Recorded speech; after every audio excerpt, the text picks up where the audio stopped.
Vamos para mais um exemplo de física 3, que é de cálculo de campo elétrico, que é o chamado cilindro infinito. Bom, é dado um cilindro e ele tem um tamanho muito longo, vamos dizer assim, bem longo.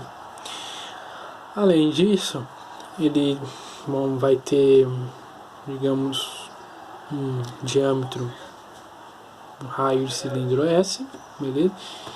E fala que ele é distribuído de forma uniforme segundo isso aqui. A densidade volumétrica é proporcional à distância desse cilindro, certo? Do eixo central. Bom, como é que a gente vai fazer para utilizar a lei de Gauss? Vamos então para ela. O que fala a lei de Gauss? A lei de Gauss, como nós vimos, o campo elétrico ele fica dentro de uma integral. E é interessante somente utilizar ela para cálculo de campo elétrico quando esse E é constante. Então devemos imaginar uma superfície que envolva uma certa carga e nessa superfície o E é constante. Bom, que superfície vai ser essa? Num cilindro, a superfície vai ser também um cilindro. A superfície, lembra que é uma superfície fechada, então é um cilindro realmente, não é só essa capa em volta. É o cilindro com as duas tampas. Isso aqui, esse cilindro que eu vou falar que ele é um pouco maior que o cilindro, ele está envolvendo todo mundo, eu vou chamá-lo de superfície gaussiana, né? Que a gente já viu. Então, nessa superfície a gente já viu que o campo elétrico ele é constante, mas é a superfície fechada. Então, vamos ficar com o seguinte: a integral fechada, certo, de E escalar dA. Olha o que acontece. Para fazer integral fechada nesse cilindro, eu não consigo botar tudo de uma vez, mas eu posso quebrar em superfícies, certo? E essas superfícies todas juntadas, elas dão uma superfície fechada. Que superfícies são essas? A superfície 1, que é essa tampa daqui, a superfície 2, que é essa tampa aqui, e a superfície 3, que é essa tampa aqui. Então vamos dividir essa integral em 3 superfícies, que juntas formam a superfície fechada. Então a integral sobre a superfície 1 de E escalar dA mais a integral sobre a superfície 2 de E escalar dA mais a integral sobre a superfície 3 de E escalar dA. Aqui já não é uma superfície fechada, uma superfície aberta, por isso não tem esse símbolo de fechado, integral. Mas as três juntas formam essa superfície fechada que eu quero calcular. Pelas linhas de campo, o campo elétrico ele vai ter uma direção radial, certo? Então, o campo elétrico, o módulo dele, certo? Ele vai estar na direção radial. Então, é um vetor campo elétrico, ele depende, por exemplo, de um R. Vamos dizer que esse aqui tem uma distância R do centro e o módulo dele na direção S chapéu, a direção radial do cilindro. O vetor dA, o que acontece com o vetor dA? Ele está na direção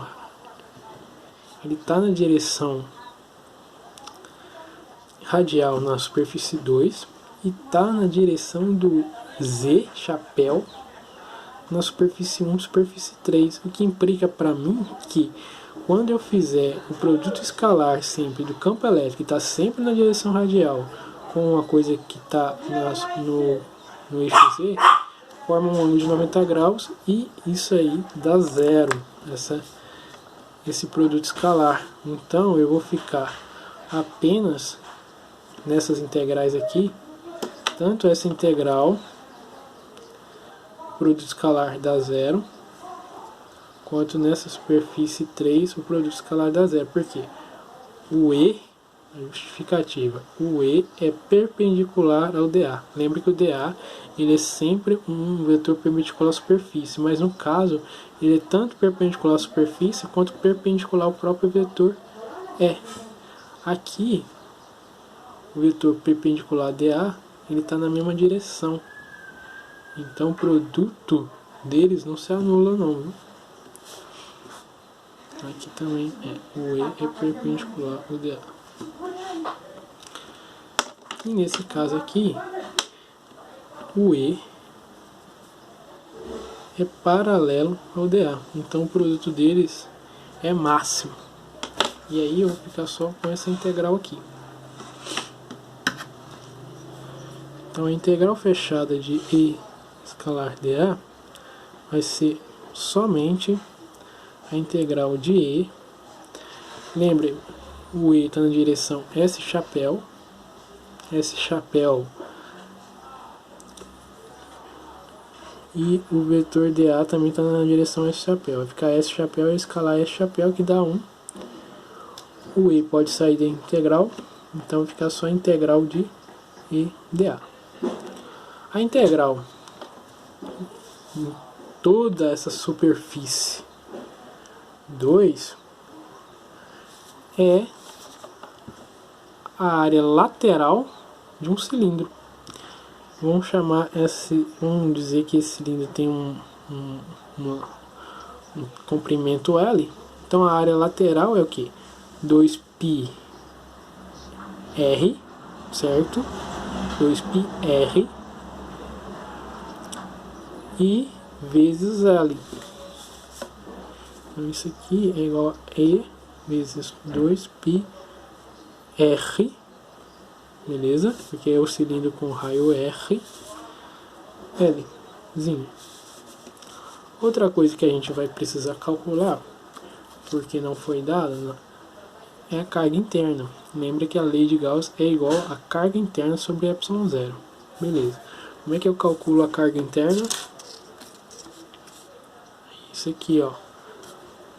Por essa expressão aqui. Carga interna é igual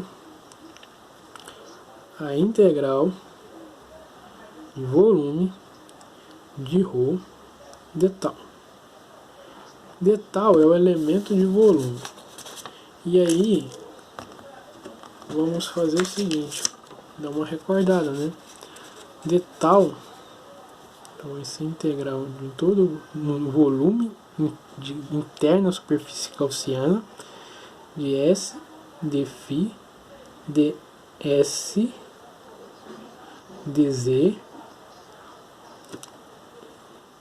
vezes o ρ, que é Ks, beleza? O ρ é proporcional a esse S aqui. Vou chamar esse aqui ainda de S', porque esse aqui vai ser variável e eu vou ter que depender de limites na hora que eu colocar os limites de integração para não confundir. Bom, isso aqui tudo são variáveis linhas. A integral, vou colocar aqui o K é constante, pode sair, vai ficar S' ao quadrado, ds', integral de dφ', integral de dz'. Agora eu vou colocar os limites de integração. Na área interna, a superfície gaussiana, onde tem carga, é só nesse cilindro verde. Então, ele vai do raio de 0 até S. Se quiser, pode ir na roça, vai no canal. De 0 a S. A integral de dφ, eu tenho que dar a volta toda no cilindro, então é de 0 a 2π.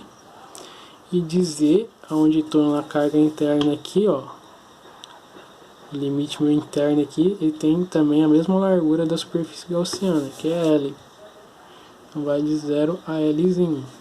E aí resolvendo, eu chego que a carga interna é igual a integral disso aqui da S ao cubo sobre 3 integral disso aqui dá 2π. E isso aqui dá L. Beleza? Então agora temos tudo calculado. E aí quando eu já tenho isso aqui, eu já tenho isso, basta igualar. Então eu vou ficar com E, certo?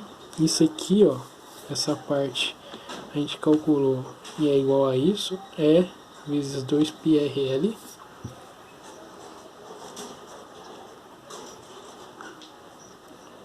Sobre ε0, carga interna. Beleza? 2π cancela com 2π, L cancela com L, e vamos ficar com E igual a 1 sobre ε0 K, esse é o cubo sobre 3 vezes 1 sobre R. Beleza? Bom, o que acontece aqui?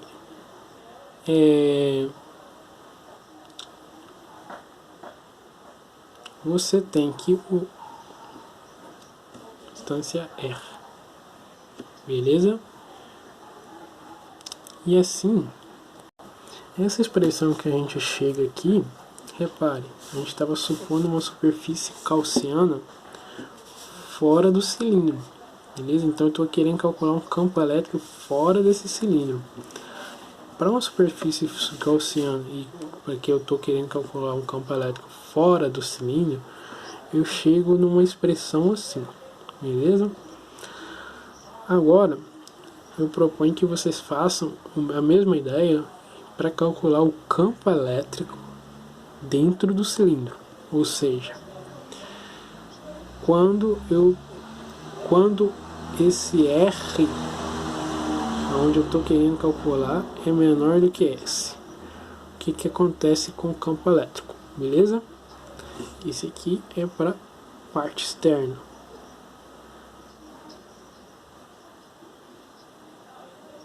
Certo? Quando eu fiz o cálculo de carga interna aqui, ó, eu supus o seguinte, que eu estava envolvendo toda a parte do cilindro, porque eu estou querendo calcular a área de fora. Agora imagine que eu não estou querendo calcular mais o campo elétrico externo, mas o campo elétrico interno ao cilindro. Pensem aí como é que faz e tentem resolver. Fica como um exercício aí.